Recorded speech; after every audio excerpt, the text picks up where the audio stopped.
Evening বন্ধুরা, কেমন আছো সবাই? আশা করছি সবাই খুবই ভালো আছো, সুস্থ আছো।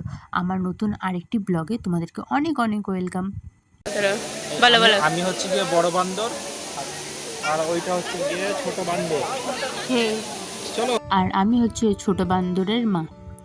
তো আমরা তিনজনে হচ্ছে যে আজ আমরা বাড়ি চলে যাব।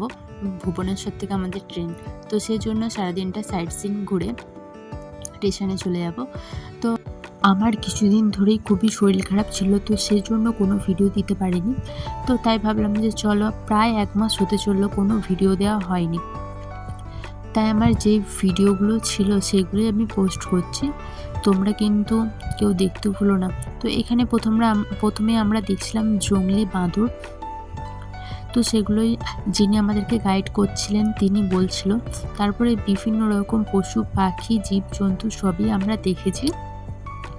আর আমরা কোথায় এসেছিলাম বলো তো? নন্দনকানন। তো এখানে আমরা ভেবেছিলাম যে অন্য কিছু দেখতে পাবো, কিন্তু নন্দনকাননে এসে চিড়িয়াখানা, মানে মোট কথা হচ্ছে চিড়িয়াখানার মতন যেমনি জীবজন্তু থাকে, মানে সবই দেখতে পেয়েছি। বিশেষ করে বাঘ, এখানে বিভিন্ন রকমের বাঘ ছিল, তো তোমাদের সাথে সবটাই শেয়ার করব।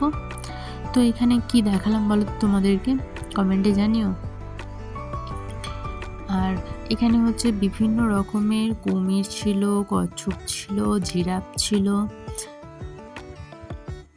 একটা চিড়িয়াখানায় যা যা দেখতে পাওয়া যায় তাই ছিল। তো তোমরা কে কোথা থেকে দেখছো অবশ্যই কমেন্টে জানিও। আর আমার ভিডিওগুলো তোমাদের কেমন লাগছে সেটাও জানিও। ভালো লাগলেও জানাবে, খারাপ লাগলেও জানাবে, যেটা আমি সবসময় বলে থাকি। তো এখানে আমি তোমাদের সাথে শেয়ার করছিলাম কুমির। এখন হচ্ছে প্রায় 4:30 বাজছিল, তো তখন গিয়েছিলাম। তো যিনি আমাদেরকে গাইড করছিলেন তিনি বলছিলেন যে 5টার মধ্যে বন্ধ হয়ে যায়। সত্যি 5টার মধ্যে বন্ধ হয়ে যায়। তো ফাইনালি আমরা রয়্যাল বেঙ্গল টাইগার দেখতেই পেয়ে গেছি, কিন্তু এটা রয়্যাল বেঙ্গল টাইগার নয়, এটা হচ্ছে অন্য টাইগার। রয়্যাল বেঙ্গল টাইগার আমি তোমাদের সাথেও শেয়ার করব। তো ফার্স্ট টাইম সামনাসামনি বাঘ দেখে খুবই ভাল লাগছিলো, আর হচ্ছে যে খুবই এক্সাইটেড লাগছিলো। তো এখন বাঘগুলো বেরিয়েছিল, ওনাদের মানে বাঘদেরকে খাবার দেওয়া হচ্ছিলো, তো সেজন্যই বেরিয়েছিল। নাহলে বাঘ এখন দেখা যায় না, মানে দুপুর টাইমে দেখা যায় কিন্তু সন্ধ্যের টাইমে দেখা যায় না। এই ব্যাগটা পুরো কাছাকাছি চলে আসবে, কিন্তু হচ্ছে যে মানে জাল দিয়ে মানে জালের নেট দিয়ে ঘেরা আছে বলে, তাই না হলে বোধহয় আমাদের সামনে চলে আসতো।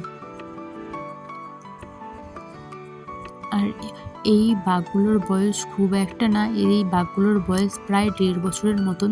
তাই কত বড় বড় বাঘ। মানু দেখো সেলফি তোলার মাস্টার কেমন তাকাচ্ছে, দেখো এবার তাকাও মুনু। আর এই ভিডিওতে আমি তোমাদেরকে কি শেয়ার করছিলাম বলো তো? তোমরা কি কেউ দেখতে পেয়েছো?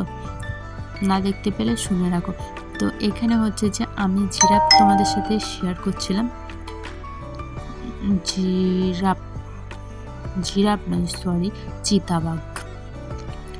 তো দেখতে পেয়েছো চিতাবাঘ কোথায় বসে আছে। তো আবার আমরা যাচ্ছিলাম জঙ্গলের ভিতর দিক দিয়ে। এখানে হচ্ছে যে বিশেষ কিছু ছিল না, ছিল একটা হাতি, একটা নেই 2টো হাতি ছিল, আর ছিল ময়ূর। আমরা তো হাতি সচরাচর আমাদের গ্রামেও দেখতে পাওয়া যায়, কিন্তু হচ্ছে যে ময়ূর সবসময় দেখা যায় না। এইগুলো হচ্ছে ময়ূর, আর আমার ছেলের নাম হচ্ছে ময়ূক। আবার চলে এসেছি আমরা বাঘ দেখতে। তো এখানে ছিল রয়্যাল বেঙ্গল টাইগার, খুব সুন্দর দেখতে, আর নাদুস নুদুস। আর এদের বয়স খুব নাই, এদের বয়স এই তোমার 1.5 বছর। তো এখন এদেরকে খেতে দিয়েছিল, যেটা দেখলাম আমরা। আর যিনি নিয়ে গিয়েছিলেন আমাদেরকে গাইড করছিলেন তিনিও বলছিলেন। আর এখানে ছিল জিরাফ। তো জিরাফ আমাদের দেখার সৌভাগ্য হয়নি, কারণ আমাদের টাইম হয়ে যাচ্ছিল, তো সেজন্য কারণ আমরা যেই গাড়িটাকে বুকিং করেছিলাম তিনি আমাদেরকে টাইম দিয়েছিলেন 5টা পর্যন্ত। আর আমাদের 5টার মধ্যেই মানে ব্যাক করতে হবে, না হলে তাকে এক্সট্রা টাকা দিতে হবে। তো সেজন্য আর আমরা বেশিক্ষণ এখানে থাকতে পারিনি। আর আমরা যে সময়ে এসেছিলাম তো তখন বাজে প্রায় 4টে। তো আমরা যদি 10টার দিকে আসতাম তো সম্পূর্ণটা ঘুরতে পারতাম, ভালোভাবে দেখতে পারতাম।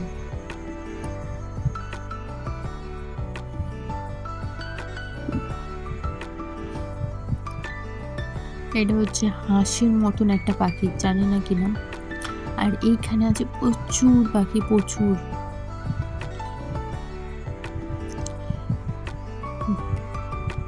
যাতে পালিয়ে না যায় তার জন্য ওপর দিয়ে কিন্তু নেট দেওয়া আছে, নাহলে কিন্তু একটাও পাখি থাকতো না।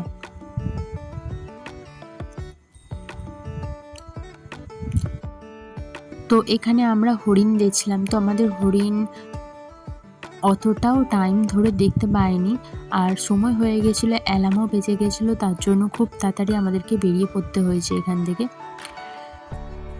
তারপরে চলে এসেছিলাম আমরা স্টেশনে।